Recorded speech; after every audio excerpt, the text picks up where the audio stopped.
Have you ever wanted to use a custom HTML page with a WordPress site inside of HighLevel? This is a pretty unique use case, but a lot of us have existing HTML pages or code documents that we want to use as a website page inside of WordPress with HighLevel. So today I'll show you how you can upload an HTML file into the WordPress Builder to create a new HTML page using your files with WordPress and HighLevel.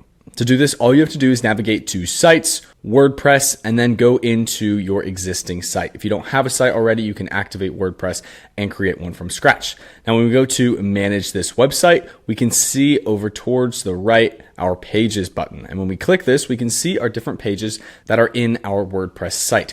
And all we have to do to upload an HTML page is click Upload New HTML Page. Now, when we click to upload our new page, we can give our page a name. So we'll call this test page, and then we'll add in our slug, which is just the URL endpoint for this website page. Then we can upload our file by clicking upload. And then once we have selected our HTML file, we can click confirm and preview. This will load the HTML document into our HighLevel/WordPress builder so we can take a look and see what this page looks like. And then if we want to upload more pages, we can click upload more pages. And when we're ready to go, we can click publish, and this will add it to our WordPress site.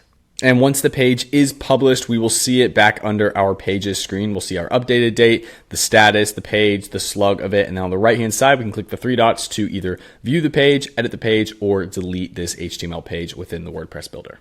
If you have any questions about how to add HTML pages to the WordPress Builder itself, refer to the help doc. As always, my name is Andrew, and thank you very much for watching.